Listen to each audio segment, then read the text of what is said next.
भगवती, भगवती के पहले पिंड की पूजा करनी चाहिए और बाद में तस्वीर की पूजा करनी चाहिए। लेकिन भगवती की, दुर्गा जी की रोजाना पिंड की पूजा नहीं करनी चाहिए।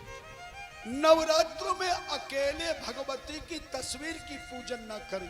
आप कभी वैष्णो देवी जाना, नैना देवी जाना, मनसा देवी जाना, चंडी देवी जाना, कामाख्या जाना, जितनी देवियों की पीठ है, तुमने तो दर्शन कम किए होंगे, मैंने खूब किए हैं।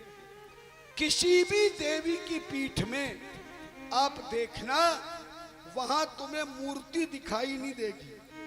अष्टभुजाधारी शेर पर सवारी, किसी भी पीठ में आपको मूर्ति, तस्वीर के दर्शन नहीं होंगे। किसके दर्शन होंगे? पिंड के दर्शन होते हैं। और देवी के एक साथ में 3 पिंडों की पूजन की जाती है। इसलिए केवल जब नवरात्रे आए, नवरात्रों में देवी की पूजा तभी स्वीकार होती है जब पिंड के रूप में पहले पूजा करे और मूर्ति, तस्वीर की बाद में पूजा करे, तब नवरात्रों की 9 दिन की पूजा मां भगवती स्वीकार करती है।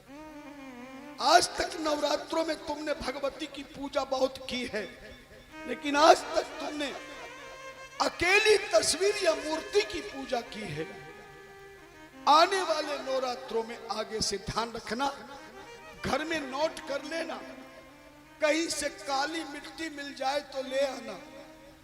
अगर काली मिट्टी ना मिले तो किसी खेत की अच्छी मिट्टी लाकर उसे बारीक बनाकर उसमें काला रंग डालकर, बाजार में मिल जाएगा काला रंग, काला रंग डालकर उस मिट्टी को सख्ताई से कम पानी डाल के, सख्त मिट्टी जैसे कुम्हार बर्तन बनाता है, आप खिलौने बनाना चाहते हैं, ऐसे सख्त मिट्टी तैयार कर लीजिए और शिवलिंग की तरह 3 पिंडी बना लीजिए।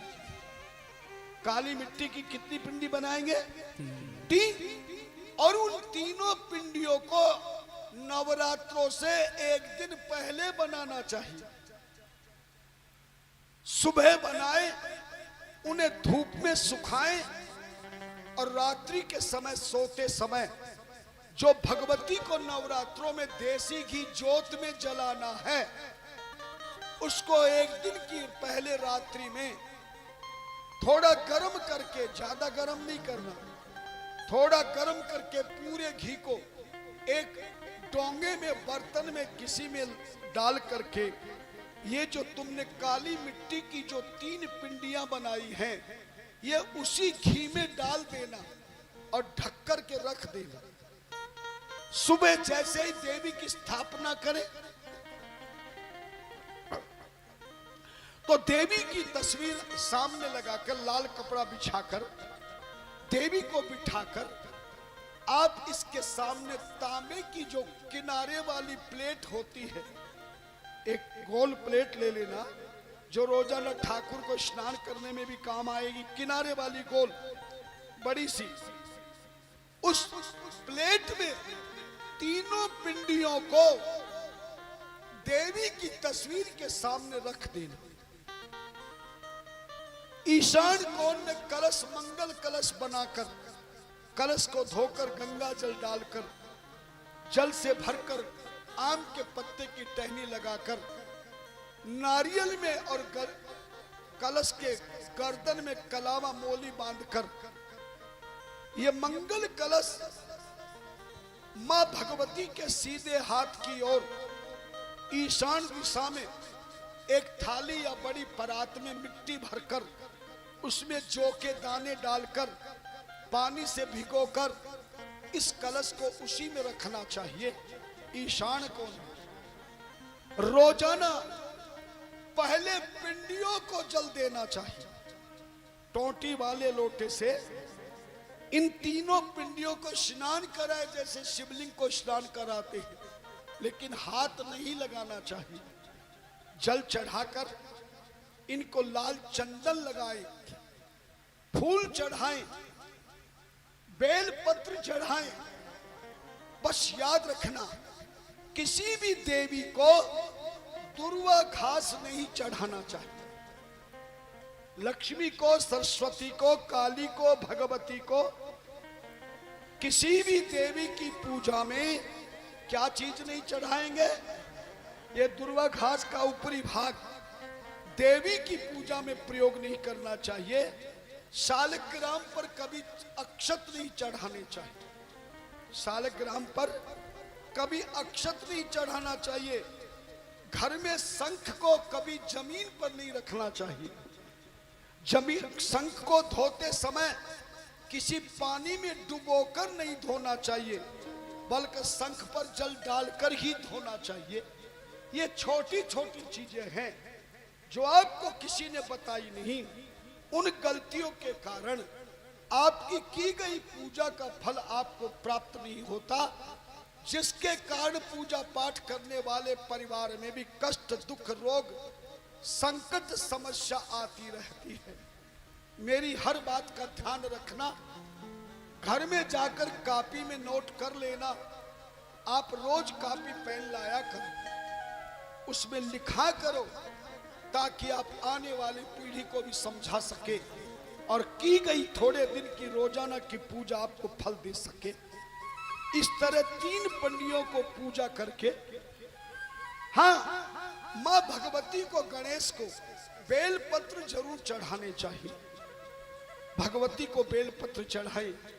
पिंडियों की पूजा के बाद अब मूर्तियों को हल्का सा छींटा देके तस्वीर में कपड़े से साफ करें, लाल चंदन लगाएं, लाल फूल चढ़ाएं, धूप दीप देवें, भगवती की पूजन करें, कलश, मंगल कलश की पूजन करें।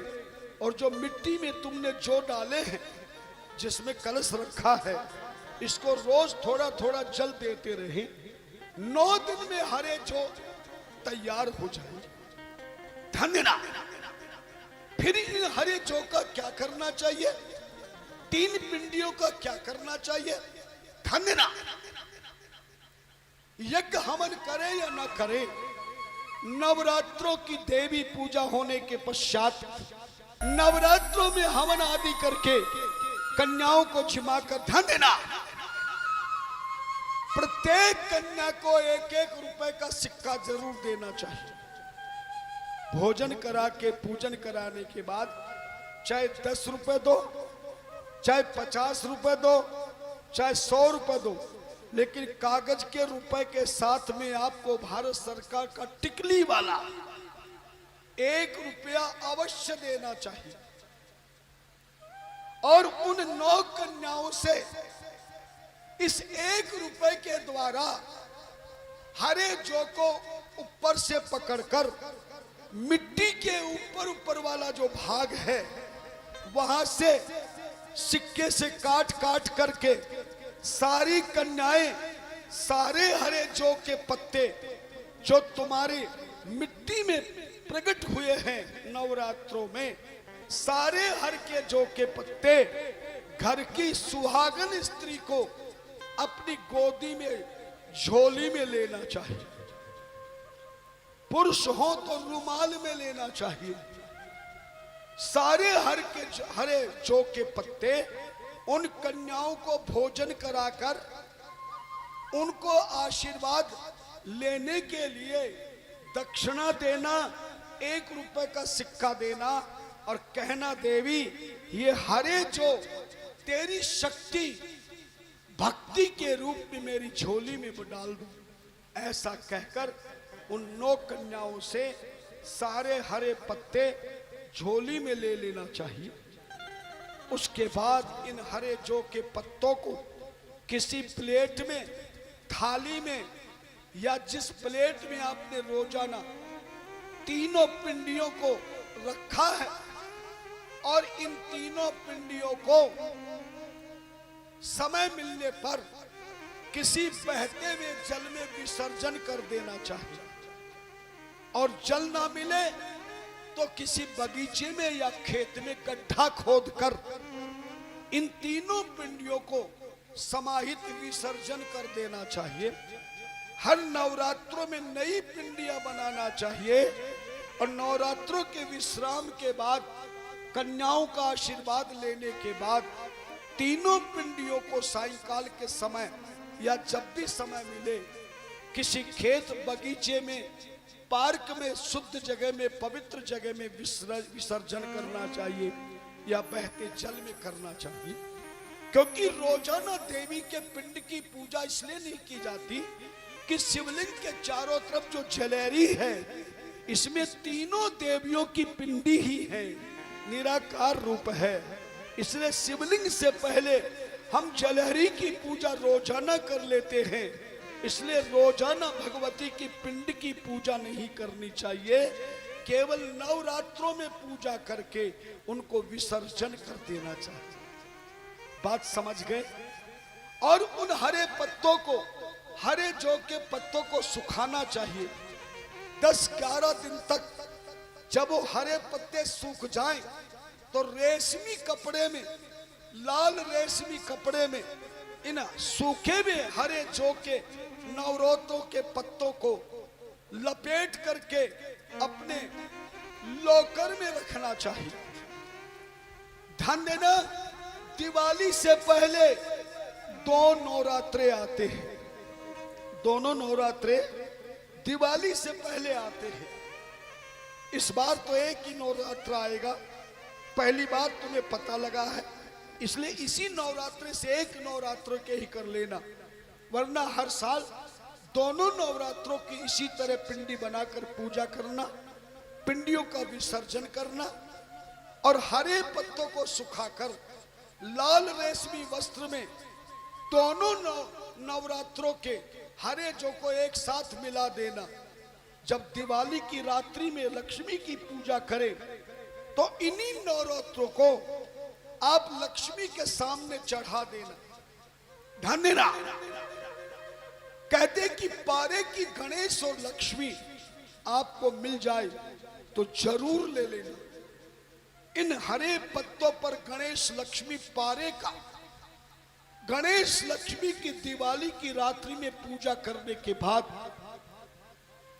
रात्रि के समय जब आरती हो जाए लक्ष्मी की, तब पारे के गणेश लक्ष्मी के साथ में ये हरे जो आपके लाल कपड़े में बिछे हुए हैं, इस लाल वस्त्र को लॉकर में बिछाकर, इस लाल वस्त्र को लॉकर में बिछाकर इन हरे नवरात्रों के जौ को बिछाकर इसी पर आप पारे के गणेश लक्ष्मी और दक्षिणवर्ती शंख, एक शंख आता छोटा सा जो अंदर से बंद होता, बजता नहीं है, बताऊंगा आगे इसकी कथा। एक बजने वाला शंख आता है, एक बिना बजने वाला है। बजने वाले शंख को घर के मंदिर में रख के रोज बजाना चाहिए। शंख से सालग्राम की पूजा करनी चाहिए। शंख का जल रात्रि के समय पूरे घर में छिड़क करके सोना चाहिए। बिना बजने वाला दक्षिणवर्ती शंख भी आपको मिलेगा। इस शंख को भी दिवाली की रात्रि में पूजा करके या शुक्ल पक्ष के शुक्रवार में नवरात्रों में आप इस बिना बजने वाले शंख को लॉकर में रख कर देना। आपके घर में आनंद ही आनंद प्राप्त होगा। दूसरे वर्ष पुराने जो जौ के रखे, हरे जौ वाले सुखा कर रखे हैं, उनको कपड़े समेत लपेट करके बहते हुए जल में उन्हें प्रवाहित कर देना या किसी पवित्र जमीन खोद कर उनको दबा देना और नए दोनों नवरात्रों के जौ का प्रयोग फिर दिवाली पे करके उसे लॉकर में रखना। इस तरह भगवती की पिंड की पूजा करें और भगवती की मूर्ति की पूजा करें।